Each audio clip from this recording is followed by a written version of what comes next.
చేరవచ్చిన మీ అందరికీ శుభములు. తండ్రి కుమార పరిశుద్ధాత్మ దేవునికి కృతజ్ఞతాస్తుతులు చెల్లిస్తూ వాక్య ధ్యానంలో కొనసాగుతున్నాము. దేవుని బిడ్డలారా, ఈ దినం ముందు దేవుడు మనతో మాట్లాడుతున్నాడు. యేసు ప్రభువు దేవుడు మనకు సృష్టికర్త. తండ్రి అయిన దేవుడు యేసుక్రీస్తు ప్రభువు. ఆయన తప్ప భూమి మీద ఎవరిని కూడా మనం ఎక్కువగా ప్రేమించరాదు. దేవుణ్ణి తప్ప ఎవరిని మనము ప్రేమించరాదు. దేవుణ్ణి తప్ప, ఆయన కంటే ఎక్కువగా, మళ్ళీ తప్ప కాదు కానీ యేసు ప్రభు దేవుని కంటే ఎక్కువగా ఈ భూమి మీద దేన్ని ప్రేమించరాదు. మన దేవుని, మన తండ్రి యేసు ప్రభు దేవుడు, ఆయన కంటే ఎక్కువగా ఈ భూమి మీద దేన్ని ప్రేమించరాదు. బంగారు, తర్వాత నీ ఇల్లు, నీ ఆస్తి, నీ భార్య, నీ పిల్లలు కదా, ఏది కూడా దేని కూడా ఎక్కువగా ప్రేమించాలంట. అంటే దేవుని కంటే ఎక్కువగా ప్రేమించు. నీ భార్య పిల్లలు ప్రేమించు, నీ ఆస్తిని, అంతస్తును, బంగారు ప్రేమించు, కానీ దేవుని కంటే ఎక్కువగా దాన్ని ఏది కూడా ప్రేమించాలి. అతిగా ప్రేమించాలి. దేవుని కంటే ఎక్కువగా. ఒకవేళ ప్రేమిస్తే ఏమొస్తుందంటే పరిశుద్ధ గ్రంథంలో మనం ముందుకు వెళ్ళి చదువుకుందాం. ఆయన కంటే ఎక్కువగా ప్రేమిస్తే వచ్చేటువంటి నష్టాలు ఏంటో చూద్దాం. తర్వాత పరిశుద్ధ గ్రంథంలో మొదటి యోహాను సువార్త 2వ అధ్యాయము మొదటి యోహాను అనుకుంటా. మొదటి యోహాను 2వ అధ్యాయము 15వ వచనం. ఈ లోకమునైనను లోకములో ఉన్న వాటినైనను ప్రేమింపబడి. చూద్దాం. ఈ లోకమునైనను లోకములో ఉన్న వాటినైనను ఏం చేయాలంట? ప్రేమింపబడి. ఈ లోకమునైనను లోకములో ఉన్న వాటినైనను ప్రేమింపబడి. చూద్దాం. ఎవడైనాను లోకమును ప్రేమించిన ఎలా తండ్రి ప్రేమ వానిలో ఉండదు. ఈ లోకమునైనను లోకములో ఉన్న వాటినైనను ప్రేమింపబడి. మరి ఎవరిని ప్రేమించాలి మనము? ముందుగానే చెప్పాను. పరిశుద్ధ గ్రంథంలో 10వ అధ్యాయం మత్తయి సువార్తలో 37వ వచనంలో ఏం చదివాము? అక్కడ తండ్రినైనను, తల్లినైనను, భార్యనైనను, పిల్లలైనను, ఆస్తినైనను కదా, ఏది అయినాను, నీ ఇల్లు అయినాను, నీ అందమైన ఇల్లు అయినా, నీ అందమైన భార్య అయినా, నీ అందమైన భర్త అయినా, నీ అందమైన పిల్లలైనా, నీ అందమైన బంగారు, వెండి, సంపద, సృష్టిలో ఉన్నటువంటి పువ్వులు కదా, సృష్టిలో ఉన్నటువంటి అందము, పర్వతాలు, సముద్రాలు ఎంత అందంగా ఉన్నాయంటారు. కానీ అన్నిటికంటే ఎక్కువగా మనం ఎవరిని ప్రేమించాలంట? దేవుణ్ణి ప్రేమించాలి. చాలామంది నాకు ఒకే కుమారుడు ఉన్నాడు, ఎంత అందంగా ఉన్నాడు అనుకుంటా, దేవుణ్ణి విడిచిపెట్టి వారిని ప్రేమిస్తుంటారు. చాలామంది నా భార్య ఎంత అందంగా ఉంది అని దేవుణ్ణి విడిచిపెట్టి భార్యని ప్రేమిస్తుంటారు. చాలామంది భర్త ఎంత అందంగా ఉన్నదని భార్యలు భర్తనే ప్రేమిస్తుంటారు కదా. ఏదైనా నాకు బంగారు ఎంత మంచిగా ఉంది నా శరీరం మీద అని బంగారుని ప్రేమించి, చీర ఎంత మంచిగా ఉంది కదా, నా బట్టలు, పురుషులైన స్త్రీలు ఎవరైనా కూడా అన్నిటికంటే ఎక్కువగా ఎవరిని ప్రేమించాలి మనము? ఈ భూమి మీద దేవుణ్ణి. లోకములో ఉన్నవైనను లోకములో ఉన్న వాటినైనను ప్రేమించద్దండి. వాక్యం మనం చదివాం. మరి ఒకవేళ ప్రేమించకుంటే ఏంటో అలాంటి వారు నా రాజ్యమునకు పాత్రులు కాదు.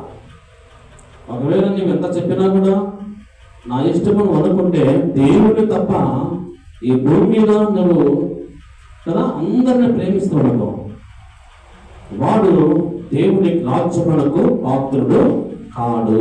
వాడు దేవుని బిడ్డ కాడు, దేవుని సంబంధి కాదు. దేవుడు వాడిని మెచ్చుకోడు.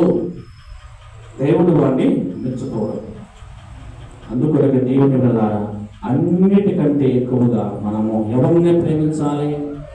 దేవుణ్ణి ప్రేమిద్దాం. అదే ప్రమాణం చదువుకున్నాం.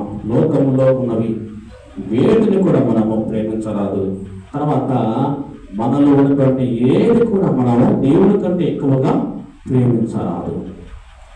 దేవుని కంటే ఎక్కువగా దేనిని ప్రేమించరాదు. ఒకవేళ మనలాంటి క్రైస్తవులే ఆ విధంగా దేవుని విడిచి సృష్టిలో ఉన్నటువంటి వాటిని ప్రేమించి ఎలాంటి నష్టము కొని తెచ్చుకున్నారో పరిశుద్ధ గ్రంథంలో మనము కొత్త పద్ధతి చూద్దాం. ఎంత చెప్పినా కూడా దేవుని మాట వినకుండా దేవుణ్ణి విడిచి మరి భూమి మీద ఉన్నటువంటి వాటిని ప్రేమించి వాళ్ళు ఏమైపోయారో పరిశుద్ధ గ్రంథంలో మనం చూద్దాం.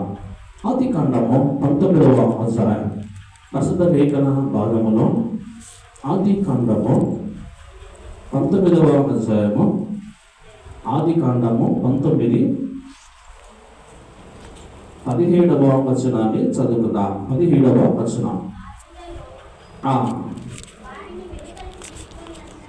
ఆ దూతలు వారిని వెలుపలకు తీసుకుని వచ్చిన తర్వాత ఆయన నీ ప్రాణము దక్కించుకున్నట్లు పారిపోము, నువ్వు వెనక చూడకము, ఈ మైదానములో ఎక్కడనో నిలువక నీవు నశించుకోకుండా ఆ పర్వతములకు పారిపోము అని చెప్పగా చాలు. దేవుడు ఇక్కడ ఆజ్ఞాపిస్తున్నాడు దేవుని దూతల ద్వారా. 19వ అధ్యాయము 17వ వచనములో దేవుని వాక్యాన్ని ఇక్కడ మనం క్లియర్గా చదువు చూస్తే, నీ ప్రాణమును దక్కించుకున్నట్లు పారిపోము, నీవు వెనుక చూడకము. నీ ప్రాణము దక్కించుకున్నట్లు నువ్వు తిరిగి వెనుకకు చూడకు. నీ ప్రాణము నువ్వు దక్కించుకోవాలంటే నువ్వు తిరిగి వెనుకకు చూడాలి. ఇక్కడ లోతు కుటుంబము సొదొమ గొమొర్రాలలో అది నాశనమవుతున్న సందర్భంలో నీవు ఇక్కడ నుంచి వెళ్ళండి, ఇక్కడ నుంచి మీరు వెళ్ళాలి, ఒకవేళ ఇక్కడ ఉంటే ఈ పట్టణాన్ని నాశనం చేస్తాను, మిమ్మల్ని నాశనం చేయకుండా మీరు మంచి వాళ్ళు కాబట్టి, మంచి భక్తులు కాబట్టి ఇక్కడ ఉన్నటువంటి వారందరూ కూడా పాపాత్ములు, అందరిని నాశనం చేస్తాను, నీతిగా మిమ్మల్ని కాపాడుతాను, ఇక్కడ నుంచి దూరంగా వేదికగా తిరగకుండా పారిపోండి అని దేవుడు దూతల ద్వారా ఆజ్ఞాపించాడు. ఆజ్ఞాపించినప్పుడు ఆమె సొదొమ గొమొర్రాలో ఉన్నటువంటి లోతు భార్య ఆస్తి ఉంది, మంచి ఇళ్ళు ఉన్నాయి, మంచి సంపద ఉంది. అక్కడ లోతు కుటుంబానికి మంచి మంచి సంపదలు ఉన్నాయి, అక్కడ మంచి మంచి ఆస్తులు ఉన్నాయి, మంచి మంచి పొలాలు ఉన్నాయి. అందమైనటువంటి పట్టణం అది సొదొమ గొమొర్రా. మంచి పట్టణం, పొలాలు, మంచి నీవుగా ప్రవేశించే పట్టణం. అదేవిధంగానే మరి ఆమె ఆస్తి, ఇల్లు, సమస్తాన్ని విడిచిపెడుతున్నాను కదా. ఆమె ఎంతగా ప్రేమిస్తున్నటువంటి ఆమె ఆస్తి పాస్తులు అక్కడ ఉన్నాయి. అంటే ఆమె దేవుడిని ప్రేమించలేదు కానీ దేవుడి కంటే ఎక్కువగా తన పట్టణమును, తన గ్రామాన్ని, తన ఆస్తిని, తన పొలాన్ని ఆమె ఏం చేసింది? ప్రేమించింది. ఎవరైనా లోతు భార్య. దేవుడు చెప్పాడు, నువ్వు ఇక్కడ నుంచి వెళ్ళు. ఒకవేళ మీరు విధంగానే పారిపోండి, వెనక్కి తిరిగి చూస్తే నీ ప్రాణమును నీవు దక్కించుకోనలేవు. దేవుడు చెప్పాడు దూతల ద్వారా. అయినను ఆమె వెళ్ళేటప్పుడు తన అందమైన నగరాన్ని చూస్తూ ఉంది. అయ్యో, ఈ నగరం మంచిది కదా, ఇది నా నగరము కదా, మా ఊరు కదా, నాకు మంచి మంచి ఆస్తులు ఉన్నాయి కదా, ఇక్కడ పొలాలు ఉన్నాయి కదా, బస్సులు ఉన్నాయి కదా, ఇదంతా ఏమైపోవాలి అని దేవుని మరచి దేవుని కంటే ఎక్కువగా తన పట్టణమును, తన ఆస్తుని, తన ఇంటిని, తన పొలాన్ని ఆమె ప్రేమించింది. చూడండి, ఆ విధంగా ప్రేమించిన కారణమును బట్టి ఆమె ఏమైందో చూద్దాం. 20వ వచనాన్ని చదువుదాం. అదే గ్రంథము 20వ వచనం.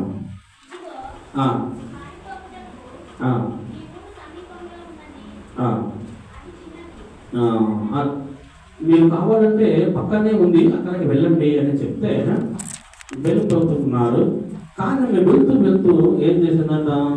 26వ వచనం చదువుకుందాం. అయితే లోతు భార్య అతన్ని వెనక నుండి తిరిగి చూసి గొప్ప స్తంభమాయేనో.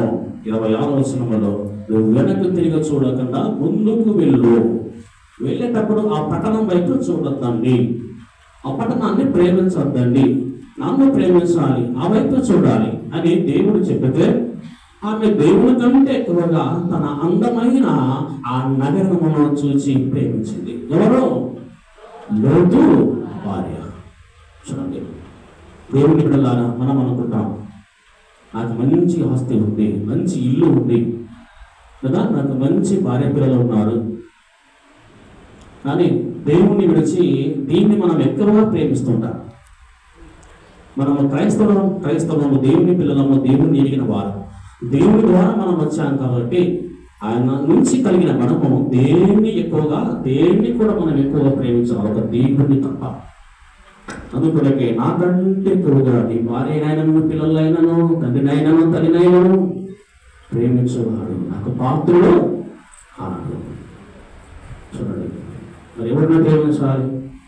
అందరికంటే ఎక్కువగా మనం ఎవరిని ప్రేమించాలి? దేవుణ్ణి ప్రేమించాలి. లోతు భార్య తన అందమైన నగరంలో ప్రేమించింది. చూస్తూ చూస్తూ ఈ పట్టణాన్ని చూసి ఎట్లా వెళ్ళాలి? దేవుడు ఎన్నో చెప్తాడు కదా, ఇది మళ్ళీ వస్తుందా, మనకు ఇంత కష్టపడి సంపాదించుకునేది ఇది వస్తుందా, ఎట్లా వెళ్ళాలి అని ఆమె వెళ్తూ వెళ్తూ వెళ్తూ దేవుడు చూడద్దండి వెనుక తిరిగి చూసింది. ఆ దేవుని మరచి దేవుని కంటే ఎక్కువగా తన పట్టణాన్ని ఏం చేసింది? ఆమె ప్రేమించింది. వెనుక తిరిగి చూడద్దు, ఆ కంటే ఎక్కువగా దేవుని ప్రేమించద్దు అని దేవుడు చెప్తే తన అందమైన దేవుని మరచి తన అందమైన పట్టణము అయ్యో నాశనమైపోతుంది, ఇది ఎట్లా నిలిచి వెళ్ళాలి అనుకుంటూ తన ఆస్తి వైపు చూసింది. దేవుని విడిచి తన ఐశ్వర్యము వైపు చూసింది. ఆమె ఏమైపోయింది? తన ప్రాణమును దక్కించుకోకుండా సిద్ధితమైపోయింది. ఏమైంది? ఉప్పు స్తంభం.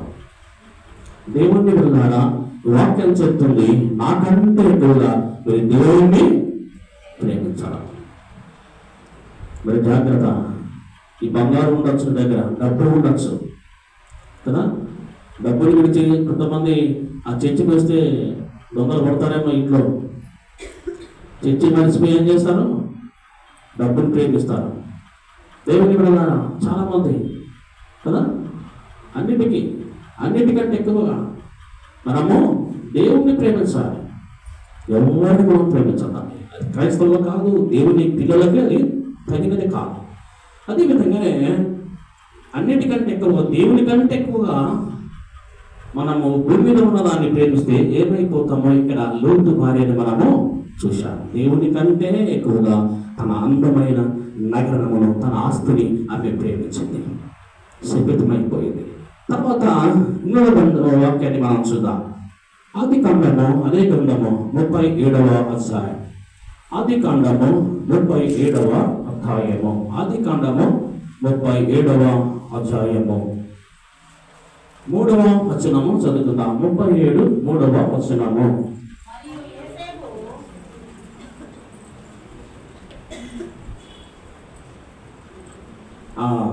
మరియు యోసేపు చదువు. మరియు యోసేపు ఇశ్రాయేలు వృద్ధాపమందు పుట్టిన కుమారుడు కనుక తన కుమారులందరికంటే ఎక్కువగా అతన్ని ప్రేమించి అతని కొరకు విచిత్రమైన ఎలుగుటంగి పుట్టించెను. బాగా వినాలి. ఇక్కడ ఒక వ్యక్తిని మనం చూస్తున్నాము. ఇక్కడ ఎవరు అనగా యాకోబును మనము చూస్తున్నాం. దేవుని బిడ్డలారా, ఈ యాకోబుకు కుమారులు ఉన్నారు. అందులో ఒక కుమారుడు, ఆయన పేరు పేరట యోసేపు. ఈ యోసేపు అనే ఈ వ్యక్తి యాకోబుకు వృద్ధాపములో పుట్టినాడట. ఎప్పుడు పుట్టాడు? ముసలతనములో పుట్టాడు. నా ముసలితనములో ఈ బిడ్డ పుట్టాడు అని తెలుసుకొని అన్నిటికంటే ఎక్కువగా యాకోబు ఎవరిని ప్రేమించాడట? యోసేపును ప్రేమించాను. చూడండి, యాకోబు దేవుణ్ణి మర్చిపోయాడు. దేవుని కంటే ఎక్కువగా తన కుమారుణ్ణి ప్రేమించాడు.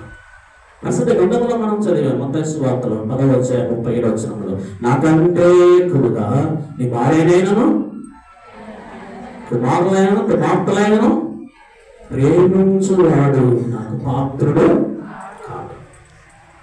ఇక మన యాకోబు ఏం చేశాడు? దేవుని కంటే ఎక్కువగా ఎవరిని ప్రేమించాడంట? యేసుని ప్రేమించాడు. చూడండి, ఒక జాతి మందు పుట్టాడు కదా, మంచి అందగాడు కదా, మంచి విద్య కలిగిన వాడు, మంచి చదువు ఉంది కదా, మంచి జ్ఞానం ఉంది కదా అని దేవుని కంటే ఎక్కువగా అందమైన తన బిడ్డను చూసి మురిసిపోతున్నాడు. ఎవరో? యాకోబు. దేవుణ్ణి ప్రేమించకుండా దేవుని కంటే ఎక్కువగా తన కుమారుని ప్రేమిస్తూ వచ్చాడు యాకోబు. చూడండి, మళ్ళీ ఏం చేశాడు దేవుడు? అంతగా తాను ప్రేమిస్తున్నటువంటి తన బిడ్డను దేవుని కంటే ఎక్కువగా ప్రేమించాడు కాబట్టి దేవుడు తన నుండి తన కుమారుని ఏం చేశాడు? దూరము చేశాడు. ఒకవేళ దగ్గర ఉంటే నన్ను మర్చిపోతాడని దేవుడు తెలుసుకొని దేవుడు యాకోబు తన కుమారుణ్ణి ఏం చేశాడు? దూరం పెట్టేశాడు. దేవుణ్ణి మరచి దేవుడి కంటే ఎక్కువ తన కుమారుని ప్రేమించాడు యాకోబు. ఒకవేళ నేను దగ్గర ఉంటే నన్ను మర్చిపోతాడేమో, నన్ను ప్రేమించడేమో అని తెలుసుకొని దేవుడు తన కుమారుణ్ణి దూరము పంపించాడు. చూద్దాం, దేవుడి కంటే ఎక్కువ ప్రేమిస్తూ తను ఎలాంటి గతి పట్టాడో చూద్దాం. అదే 4వ వచనం చదువుదాం. 4వ వచనం.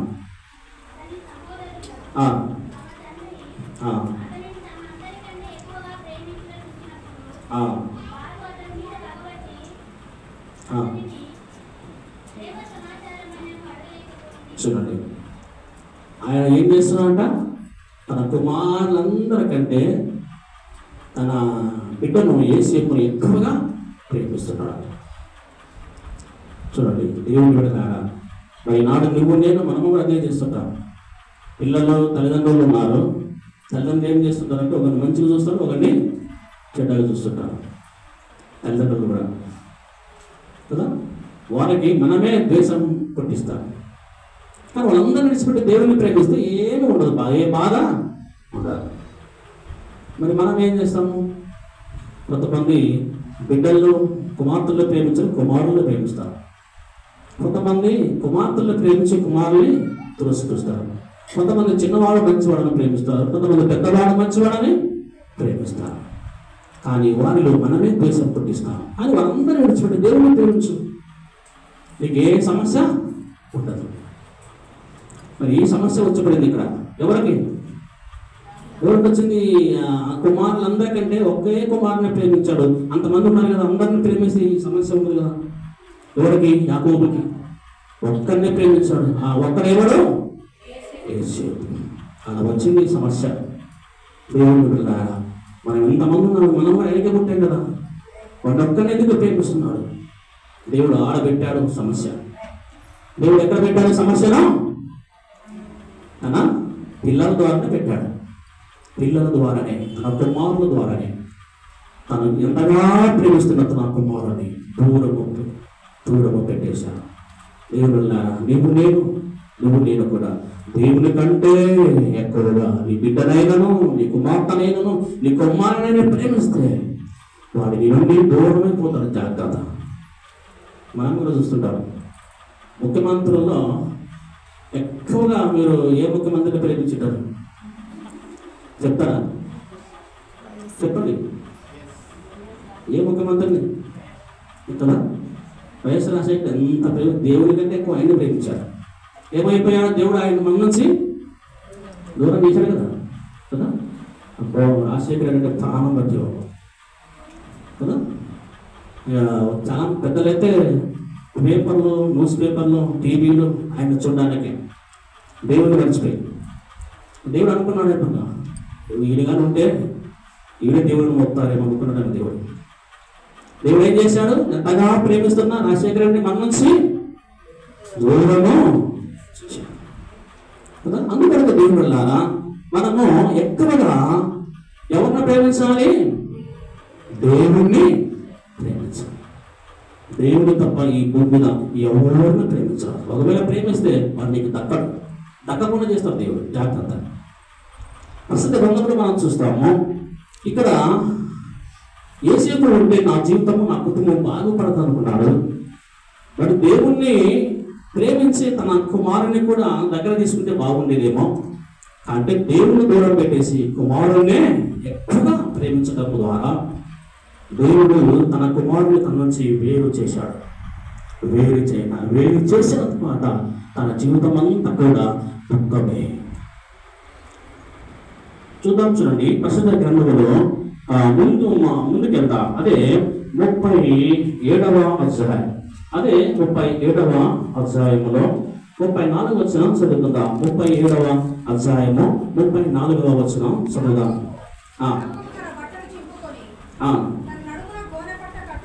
ప్రస్తుత గ్రంథంలో మనం చూస్తాము, యాకోబు తన బట్టలు చించుకొని తన నడుమున గోనపట్ట కట్టుకొని అనేక దినములు తన కుమారుని నిమిత్తము అంగలార్చుచుండగా. చూడండి ఏ గతి పట్టిందో చూడండి. ఎంతగా ప్రేమిస్తున్న తన కుమారుడు ఎప్పుడైతే దూరం అయిపోయాడో దేవుడు దూరం చేశాడు. మీరు దగ్గర ఉంటే నన్ను మర్చిపోతారని దేవుడికి తెలుసు.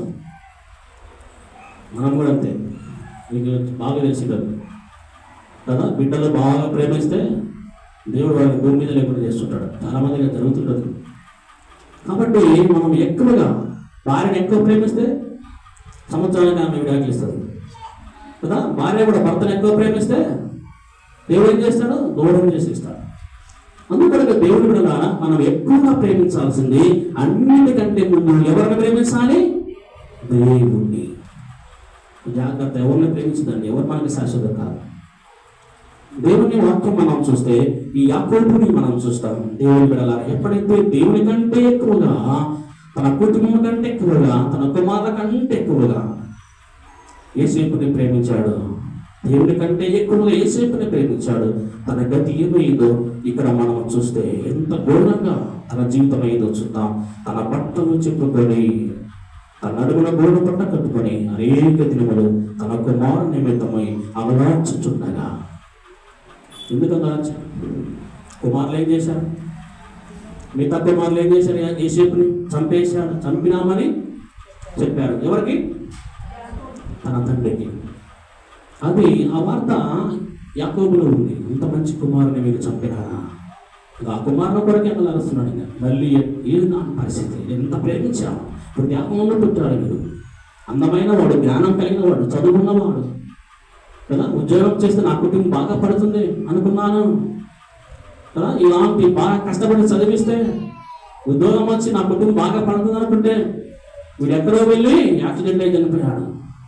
వీడు ఎక్కడో వెళ్ళి నదిలో మునిగి చనిపోయాడు కదా. నేను ఎంత ప్రేమించాను, ఉద్యోగం వస్తుంది, ఎంత లక్షలు ఖర్చు పెట్టి డాక్టర్ పని తెప్పించాను, మనకి పనికి రాకుండా చనిపోయాడు అనుకుంటాం మనం. అందుకని దేవుని కంటే ఎక్కువగా ఏ దాన్ని మనము ప్రేమించాలి. ప్రేమిస్తుంది నీకు దక్కదు.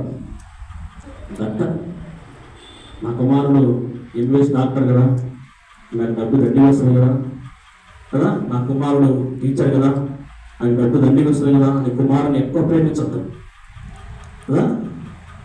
దేవుడు కూడా నాకు పొలం ఉంది కదా, ఈ పొలం దాన్ని బతికేదని దేవుడు ఇచ్చి ఆ పొలాన్ని ప్రేమించద్దు. నేను పోషిస్తున్నటువంటి నీ వారిని ఎవరిని వాళ్ళు లేకపోతే నేను బతకలేనని వాడిని ప్రేమించద్దు.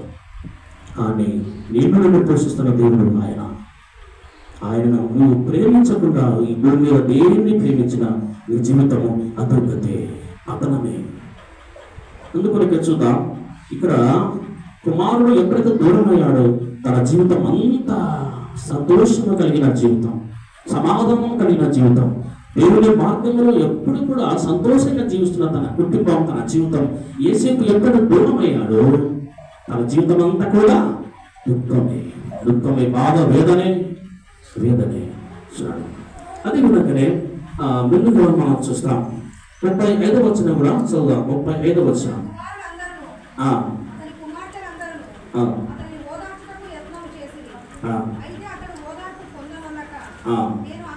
నేను అంగలార్చుచు మృతుల లోకమునకు నా కుమారుని ఎందుకు వెళ్ళదని చెప్పి అతని తండ్రి అతని కోసము ఏడ్చాను.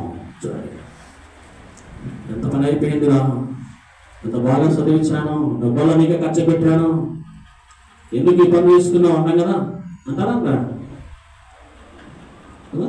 దేవుడు అన్నారా.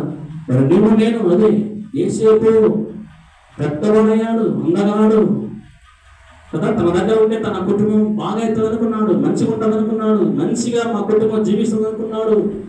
కానీ ఏసేపు దూరమైన తర్వాత తండ్రి పడుతున్న వేదన, అందుకొరకే దేవుని కంటే ఎక్కువగా ఎవరిని ప్రేమించదాలి, ప్రేమించాలి.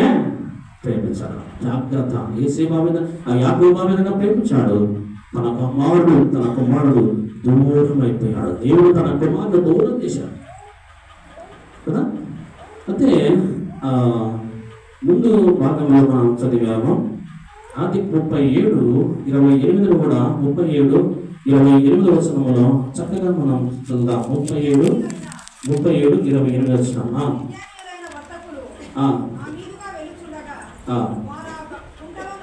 విద్యానీయులైన వర్తకులు ఆ మీదుగా వెలుచుండగా వారు ఆ గుంటలో నుండి యోసేపును పైకి తీసి ఆ ఇస్మాయిలీలకు 20 తులముల వెండికి అతనిని అమ్మి వేసేది. చూడండి, అంటే కుమారులు ఏం చేశారు, అక్కడ పై భాగంలో చూస్తే చంపితే ఏం లాభం లేదు కదా, ప్రయోజనం లేదు కదా, అమ్మితే డబ్బులు వస్తుంది కదా అని ఏం చేసిన, డబ్బు కాసుపడి మరి సహోదరులు యోసేపు ఏం చేసినారంట, అమ్మి వేశారు. ఇస్మాయిలీలకు ఐగుప్తులకు తీసుకొని వాడిని ఐగుప్తు రాజు తీసుకుని వెళ్ళాడు. ఐగుప్తులో ఫరో కింద చాలా ఏళ్ళు ఉన్నాడు. చివరికి తన జీవితం అంతా కూడా ఐగుప్తు దేశమే. చూడండి దేవుడు గారా, మరి దేవుని దగ్గర ఉండి దేవుని ఆశీర్వాదాలు పొందుకోవాల్సినటువంటి యోసేపు విభాగింపబడ్డాడు. ఆ గోత్రంలో నుంచి విభాగింపబడ్డాడు. గోత్రంలో స్థానము దక్కించుకోలేకపోయాడు. తర్వాత దేవుని యొక్క ఆశీర్వాదాన్ని కూడా కోల్పోవడానికి కారకుడయ్యాడు ఈ తండ్రి యాకోబు. కాబట్టి మరి దేవుడు వల్ల నేను మనమందరం తల్లిదండ్రులు ఉన్నారు. మీరు తల్లిదండ్రులు ఏం చేసినట్టు ఒక నవ్వు చూపు చూస్తే ఆడే వస్తుంది అంత తతంగం కదా. ఆ కుమారుల మధ్య పిల్లల మధ్యనే సమస్య వస్తుంది. తర్వాత ఊరిలో కొట్టుకొని చావాల్సి వస్తుంది. ఆశీర్వాదాలు దీవులు మనమే వాళ్ళ నుంచి దూరం చేస్తాం. ఆ విధంగా మనం రాదు. దేవుడిని వెళ్ళారా, నేను ఈ భూమి మీద ఎవరిని ప్రేమించకుండా దేవుణ్ణి ఎక్కువ ప్రేమిస్తే సమస్య ఉండదు. యాకోబు ఏం చేశాడు, ఇప్పుడు వ్యాపమంది పుట్టాడు కదా, అందమైన వాడు కదా అని దేవుణ్ణి మరచి దేవుణ్ణి విడిచిపెట్టి తన కుమారుడైన యోసేపును ఎక్కువగా ప్రేమించాను. తన జీవితకాలం అంతా కూడా దుఃఖముతో ఉండి వ్యాపమును తన కుమారులు వస్తే అప్పుడు కుమారులు చూచి చనిపోయాడు యాకోబు. కాబట్టి మరి దేవుని ద్వారా మరి నేను మనమందరం కూడా దేవుణ్ణి ఎక్కువ ప్రేమిద్దాం. దేవుణ్ణి ఎక్కువగా మన జీవితం ఆయన మీద ఆధారపడి జీవిద్దాం. దేవునితో గొప్ప ఆశీర్వాదం పొందుకోవడానికి నేను మనమందరము సిద్ధపడదాం. చూడండి, దేవుని వాక్యాన్ని అదేవిధంగానే ఇక్కడ యోసేపుని మనము చూద్దాము. 48వ అధ్యాయం చూద్దాం. 48వ అధ్యాయం మొదటి వచనం, 48 మొదటి వచనం. ఇదిగో నీ తండ్రి కాయలపడి ఉన్నాడని ఒకడు యోసేపుతో చెప్పాను. అప్పుడు అతడు మనస్సే ఎఫ్రాయిమీయుడు అను తన 2 కుమారులను వెంట పుట్టుకొని పోగా. ఇక్కడ మనం చూస్తాము, వృద్ధాపకులు కాయల పడి మంచం మీద ఉన్నప్పుడు వచ్చాడట యోసేపు తండ్రిని చూడడానికి. తన 2 కుమారులు ఎండబెట్టుకొని వచ్చాడు. ఎక్కడో ఉన్నాడు కదా, ఎంతో దూరం చేసేస్తున్నాడు దేవుడు. చనిపోయేటప్పుడు కలిశాడు. ఎవరు? యోసేపు. కాయల పడి ఉన్నారా, పోయి తండ్రినైనా చూడుకో అని ఎవరు చెప్పినారట. ఎవరికి? ఏసేపు దేవుడలా ఎంతగా ప్రేమించిన ఏసేపు తండ్రికి దూరం దూరం. ఇది ఎవరు చేశారో? దేవుడు చేశాడు. హృదయాత్మకు తిట్టాడు కదా అని దేవుడిని మర్చిపోయాడు. దేవుడు చేసిన మేలును మర్చిపోయి కుమారుని ప్రేమించడం ద్వారా తన కుమారుని తన తండ్రి నుంచి దూరం చేసినట్టు సమస్యని ఇక్కడ మనం చూస్తాం. తర్వాత కుమారుడు దూరమైన తర్వాత తన జీవితకాలమంతా దుఃఖంతో ఉండి బాధపడుతూ కుమిలి చనిపోయాడు యాకోబు.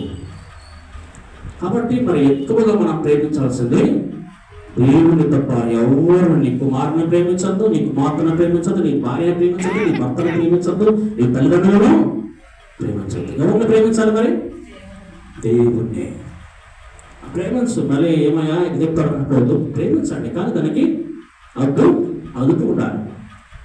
అంతే కదా. అంటే దేవుని కంటే ఎక్కువగా ప్రేమించాలి. మంచిదే, భార్య పిల్లలు ప్రేమించాలి, తల్లిదండ్రులను ప్రేమించాలి, కుమారుని పిల్లలు ప్రేమించాలి. కానీ వానిలోనే దేవుని చూస్తుంటాం. మనం ఎంత బాగున్నాడు కదా అని మర్చిపోతుంటాం. అది కాదు. అదేవిధంగానే ప్రస్తుత గ్రంథంలో ఇంకొక వాక్యాన్ని చదువుకుందాం. రెండవ సమూయేలు గ్రంథం ఫస్ట్ లేఖన భాగంలో 2వ సమూయేలు గ్రంథం 14వ అధ్యాయం. 2వ సమూయేలు గ్రంథము 14వ అధ్యాయము 25వ వచనము చదువుకుందాం. 14:25వ వచనం. ఇశ్రాయేలు అందరిలో అబ్షాలోమంత సౌందర్యము గలవాడు ఒక్కడునూ లేడు. అరికాలు మొదలుకొని తల వరకు ఏ లోపమును అతని యందు లేకపోయేనో. చాలు, బాగా విందాం. దావీదు యొక్క కుమారుడు ఎవరు? అబ్షాలోము. దావీదు కుమారుడు ఎవరు? అబ్షాలోము. ఈ అబ్షాలోము ఏ విధంగా ఉన్నాడని ఇక్కడ వ్రాయబడింది అనగా, ఇశ్రాయేలు అందరిలో రాజులందరికంటే, ఆ ప్రజలందరికంటే దావీదు కుమారుడైన అబ్షాలోము సౌందర్యము కలిగిన వాడంట. చూడండి, ఇశ్రాయేలు అందరికంటే దావీదుకు పుట్టిన అబ్షాలోము ఏ విధంగా ఉన్నాడంట? అందమైన కుమారుడు.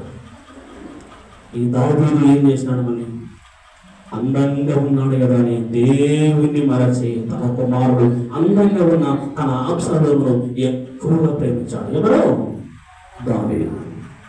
కుమారులందరికంటే యాకోబులాగా ఈ దావీదు కూడా సొలొమోను అంత జ్ఞానం కలిగిన వాడు, మంచి భక్తుడు.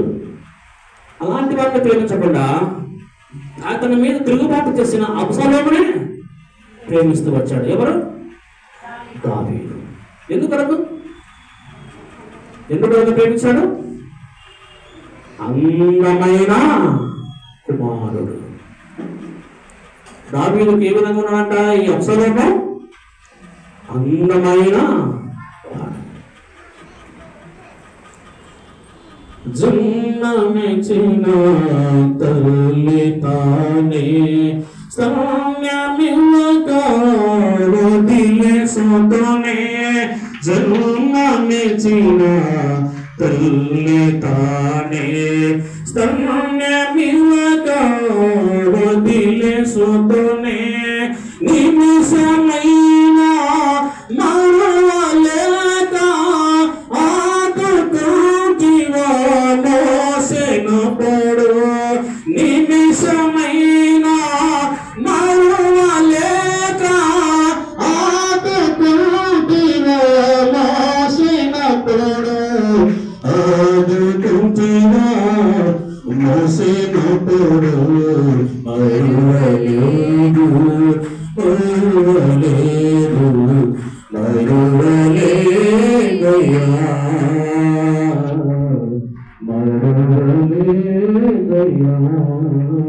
నిన్న మరచిన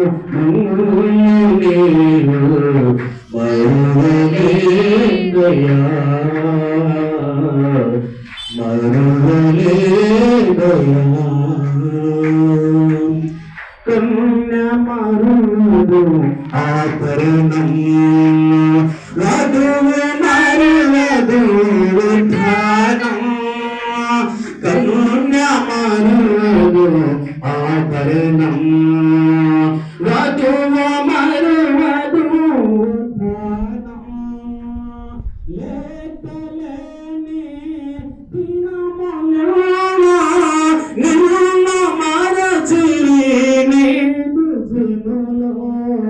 నిన్ను మరచిన అనేక జనులు మరువలేరు మరువలేరు మరువలేరుయా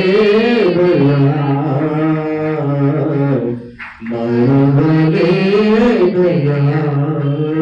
నిన్ను మరచిన నన్ను నీవు మరువలేరుయా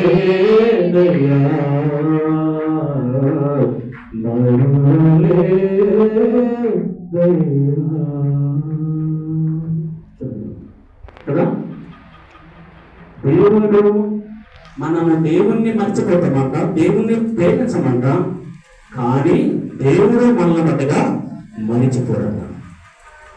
దేవుణ్ణి బిడ్డలారా, మరి ఈనాడు నేను అంతగా ప్రేమిస్తున్న దేవుణ్ణి మనం దేవుణ్ణి ప్రేమించాలి కానీ ఎవరిని ప్రేమించని మనుషులను ప్రేమిస్తే ఏమి లాభం, ఏమి లాభం వస్తుంది? వాడు మనం ప్రేమించుకున్నా మనం మనల్ని ప్రేమిస్తాం, తర్వాత ఏమైపోతాం? పాతనం అయిపోతాం.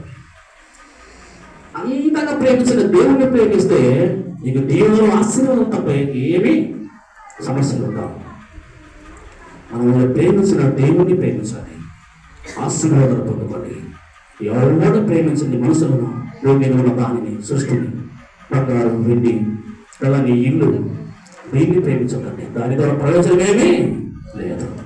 అందుకని మనము ఆయన్ని ప్రేమించకుండా ఆ నిన్ను మర్చిపోకుండా ప్రేమిస్తున్న దేవుడు గొప్పవాడు. ఆయన్ని ప్రేమించకుండా మర్చిపోతుంది. ఆయన ప్రేమిస్తున్న ఆశీర్వాదాలు, ఆయన్ని ప్రేమించకుంటే అది ఇంతంత కాదు. కాబట్టి దేవుని గల అప్సలోము చూద్దాం. అప్సలోము అందగాడట, బలాఢ్యుడట, పరాక్రమంతుడట. ఎవరు? అప్సలోము. యుద్ధంలో నైపుణ్యుడు, పరాక్రమంతుడు, అందము కలిగిన వాడు, మంచి విద్యావంతుడు. మరి ఇలాంటి వాడు ఉన్నారు కదా అని ఎవరిని చూచి మర్చిపోయా మురిసిపోతూ ఉన్నాడు రాజైనా దావీదు. మనం కూడా అనుకుంటాం, అబ్బో నా కొడుకు ఎంటెక్ చదివాడు, బీటెక్ చదివాడు కదా, అందంగా ఉన్నాడు, హైదరాబాద్లో అమెరికాలో ఉన్నాడు, వాడు ఏం చేస్తాడో నీకు తెలియదు. బెంగళూరులో ఉంటాడు, వాడు ఏం చేస్తాడో నీకు తెలియదు. డబ్బులు పంపిస్తుంటాం, వాడు చూసి ముడిసిపోతూ డబ్బులు పంపిస్తుంటాం. వాడు ఏం చేస్తాడో మనం గ్రహించాం. వాడిని చెప్తే తిన్నాం, గొగ్గెద్దులాగా తరుగుతుంటాం, పిల్లలు చెప్తే. తర్వాత వాడి పతనానికి కారకులు ఎవరు? తల్లిదండ్రులే. కాబట్టి మనం దేవుడు బిడ్డలారా, ఈ అప్సలోముని మనం చూస్తాం. వాడిని చూసి ముడిచిపోతున్నాడు ఎవరు? దావీదు. చూడండి, ప్రసిద్ధ గ్రంథంలో వాడిని చూసి దేవుణ్ణి మరిచిపోయి వాన్నే ప్రేమిస్తూ వానితోనే ఉన్నాడు.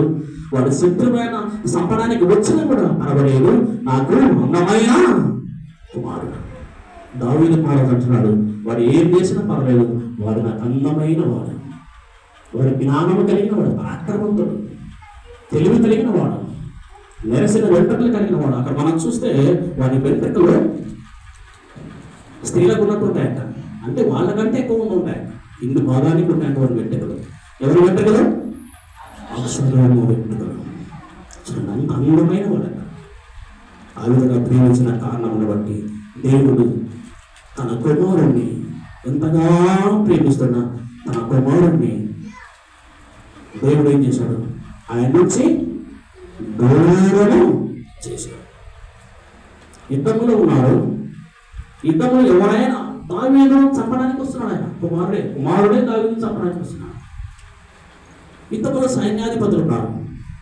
ఒకవేళ వాడిని విడిచిపెడితే దావీదుకు పతనమే, మన ఆ రాజ్యానికి నష్టమే అని గ్రహించి తన దగ్గర ఉన్నటువంటి సైనికుడు, వీడు దావీదుకు కుమారుడు కావచ్చు కానీ ఎంత చెప్పినా వినడం లేదు, మన మీద తిరుగుబాటు చేస్తున్నాడే, తన తండ్రి మీద తిరుగుబాటు చేస్తున్నాడు, తన తండ్రిని చంపాలనుకున్నాడే, వాడు చనిపోతే నేనే రాజు అనే అంత దుర్బుద్ధి వాళ్ళు ఉండే. మరి ఇలాంటి వాడు ఎట్లా అని సైనికులు గ్రహించి ఒక వాడు పోతూ ఉండే వాడి వెంట్రుకలు దేనికి తగిలాయంట? చెట్టుకు చుట్టుకున్నాయి. అంటే అన్ని వెంట్రుకలు చాలా ఉన్నాయంట. ఇదే సందర్భం చూసి దావీదు సైనికులు విల్లంబు వేసి వాడిని చంపేశారు. అంటే ఇక్కడ అబ్షలోము అంత ప్రేమిస్తున్నటువంటి తన తండ్రినే చంపడానికి వస్తున్నాడు. తన దగ్గర తన సైనికుల్ని, తన రాజ్యాన్ని పతనం చేయాలి, నాశనం చేయాలి. దావీదు యొక్క రాజ్యంలో పతనం చేయాలనుకున్నటువంటి వ్యక్తి తన కుమారుడు అబ్షలోము. చూడండి, ఆయనను ఆ కుమారుడు వాడు చచ్చిపోకూడదు, అందమైన వాడు. అంటే వాడిని ఒక మార్గంలో పెంచలేదు, భక్తుల్లో పెంచలేదు కాబట్టి పెద్ద అయిన తర్వాత తండ్రికి వాడు శత్రువుగా మారిపోయాడు. దేవుడు ద్వారా ప్రేమిస్తాం కానీ దావీదులాగా వాడు ఒక భక్తులు పెంచున్నాం. అబ్షలోమును ప్రేమించాడు, అందమైన వాడు అనుకున్నాడు, కానీ వాడిని భక్తులు పెంచలేదు దావీదు. మనము కూడా మా కుమారుడు ఎంత బాగున్నా మరి ఏం చేశాడు ఏమనం కదా, పాసలు దిగ్నయమనము, సంఘ పెద్దలు దిగ్నయమనము, సంఘములు అల్లకల్లం చేసిన ఏమనము, బయట తాగి తిరుగుతుంటా ఇష్టాంశంగా ప్రవర్తించినా కూడా ఏమనం. ఏం సార్ ఏం చేశాడు మా కొడుకు, నువ్వు తప్పు చేశాడు కదా అంట మనమా. ఇందులో కొడుకు లేదు, మా ఊరు చేసినాడు, ఎవరు లేదా పొందినంట కదా. దేవుడు ప్రకారం అది కాదు, ఒక విధంగా పెంచితే అబ్షలోము తయారవుతుంది నీ కుమారుడు. జాగ్రత్త, భక్తులు పెంచకుంటే వాడు నీకు శత్రువు అవుతాడు. దావీదు ఎవరు పెంచలేదు, ప్రేమించాడు. వాడు ఎట్లనో నాకు ముద్దుల కుమారుడు ప్రేమించాడు. యాకోబు కూడా కదా దేవుడి కంటే ఎక్కువగా ప్రేమించాడు తన కుమారుడిని, కష్టం తెచ్చుకున్నాడు. అబ్షలోము కూడా భక్తులు పెంచలేదు, చివరికి ఆయనకి ఎవరు శత్రువై అంతగా ప్రేమించాడు. దేవుడిని మరచి తన కుమారుని ప్రేమించాడు ఎక్కువగా. తన అమ్మని దూరం చేశాడు దేవుడు, తండ్రికి దూరం చేశాడు. అబ్షలోమును దావీదుకి తన కుమారుని, తన తండ్రికి అబ్షలోమును దూరం చేశాడు. ఏం చేశాడట, ఆయనను చంపి వేసినట్లు మనం చూస్తాం. చూడండి 18వ అధ్యాయంలో 18 అదే గ్రంథములోనే 18వ అధ్యాయము 33వ వచనం చదువుకుందాం. 33వ వచనం 18వ అధ్యాయం అదే గ్రంథంలోనే 18:33. అప్పుడు రాజు బహు కలతపడి గుమ్మమునకు పైగానున్న గదికి ఎక్కిపోయి ఏడ్చుచు సంచరించుచు, నా కుమారుడా అబ్షలోమా, నా కుమారుడా అబ్షలోమా అని కేకలు వేయచ్చు.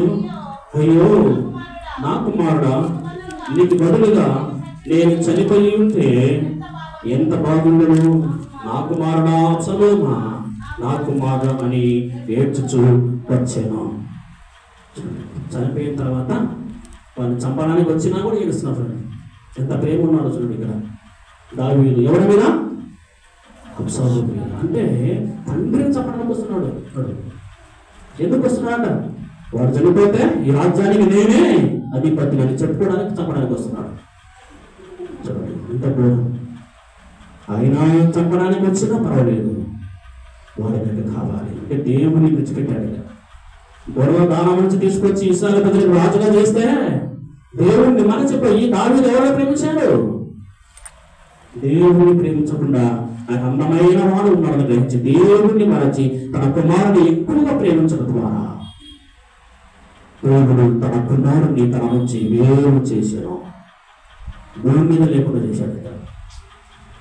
చనిపోయిన తర్వాత కూడా చంపడానికి వచ్చిన కుమారుడిని చేస్తున్నాడు. అయ్యో నా కుమారుడా, నీకు బదులుగా నీకు చనిపోయింటే ఎంత బాగుంది అంటే ఎంత ప్రేమిస్తున్నాడో అర్థమవుతుంది మనకి. అంటే దేవుని కంటే ఎక్కువగా ప్రేమిస్తున్నట్టు అర్థమవుతుంది ఇక్కడ. అందుకొరకే నాకంటే ఎక్కువగా తండ్రినైనాను, తల్లినైనాను, భార్యనైనాను, కుమారుడైనాను, కుమార్తెనైనా ప్రేమిస్తున్నాడు. నాకు పాత్రుడు దావీదు ఏం చేశాడు? దేవుడిని ప్రేమించకుండా అందమైన కుమారుడు కదని అబ్షలోమును ప్రేమించి నష్టము కూడా తెచ్చుకున్నాడు. తన కుమారుని అంతగా ప్రేమిస్తున్న తన కుమారుని తన నుంచి ఏం చేశాడు? దేవుడు దూరం చేశాడు. దేవుడు అనుకోవచ్చు, అందమైన కుమార్తె ఉన్నారు, అందమైన కుమారుడు ఉన్నారు, మన మీద మురిసిపోతే వారికి లోటు లేకుండా చేస్తాడు దేవుడు. వారికంటే ఎక్కువగా దేవుడిని ప్రేమించు, ఆశీర్వాదాలు పొందుకో. తర్వాత పరిశుద్ధ గ్రంథంలో ఒక మాట చదువుకునే నేను దేవుని వాక్యాన్ని ముగించేస్తా. మనకందరూ కూడా తెలిసిన గ్రంథాన్ని యెహెజ్కేలు గ్రంథం 24వ అధ్యాయము, యెహెజ్కేలు గ్రంథము 24వ అధ్యాయము. పరిశుద్ధ గ్రంథంలో నుంచి యెహెజ్కేలు ప్రవక్త అయినటువంటి యెహెజ్కేలు రాసిన గ్రంథం 24వ అధ్యాయము 15వ వచనము చదువుకుందాం. 24:15. మరియు యెహోవా వాక్కు నాకు ప్రత్యక్షమై ఇలాగు సెలవిచ్చెను, నరపుత్రుడా, నీ కన్నులకు ఇంపైన దానిని నీ యొద్ద నుండి ఒక దెబ్బతో తీసివేయబోతున్నాను. నీవు అంగలార్చవద్దు, ఏడవద్దు, కన్నీరు విడవద్దు, మృతులకై విలాపము చేయక. చాలు చాలు చాలు. ఇక్కడ ప్రవక్త అయినటువంటి యెహెజ్కేలు ఎక్కువగా నా భార్య అందంగా ఉంది కదా అని ఇంపుగా ఉన్నటువంటి తన భార్యను ప్రేమిస్తూ వచ్చాడట. ఎవరు? యెహెజ్కేలు. బాగా వినాలి. యెహెజ్కేలు మంచి ప్రవక్త, మంచి భక్తుడు. యెహెజ్కేలు లాంటి ప్రవక్త ఎవరు లేరు. అంత మంచి భక్తుడు యెహెజ్కేలు. డైరెక్ట్గా దేవుడితో మాట్లాడేటువంటి ప్రవక్త. అలాంటి ప్రవక్త దేనిలో పడిపోయాడు? భార్య అందములో పడిపోయాడు. అంటే దేవుని కంటే ఎక్కువగా ఎవరిని ప్రేమించాడు యెహెజ్కేలు? భార్య. నీకు ఇంపుగా ఉన్నటువంటి నీ భార్యను, నన్ను ప్రేమించకుండా నీ భార్యనే ప్రేమిస్తున్నావు. కాబట్టి నీకు ఇంపుగా ఉన్న నీ భార్యను ఒక దెబ్బతో కొట్టేస్తా. ఎంత ఘోరమైన జీవితం చూడండి. ప్రస్తుత గ్రంథంలో మనం చూస్తాము, నరపుత్రుడా, నీ కన్నులకు ఇంపైన దానిని నీ యొద్ద నుండి ఒక దెబ్బతో తీసివేయబోచున్నా. నీ కన్నులకు ఇంపైన దానిని ఒక దెబ్బతో నీ ఎదురుగానే లేకుండా చేస్తా. ఎంత ఘోరం! దేవుడు ఇంత సేవ చేస్తున్నాడు భక్తుడు. తన జీవితకాలం అంతా సేవ చేస్తాం, దేవుడికి సమర్పించుకొని సేవ చేస్తుంటే దేవుడు ఎందుకు అంత శాపం పెట్టాడు? నరపుత్రుడా, నీకు ఇంపైన నీ భార్యను, చూద్దాం, నీకు ఇంపైనటువంటి నీ భార్యను ఒక దెబ్బతో నీ యొద్ద నుంచి తీసివేస్తాను. చదువు చదవడమ్మా. 17.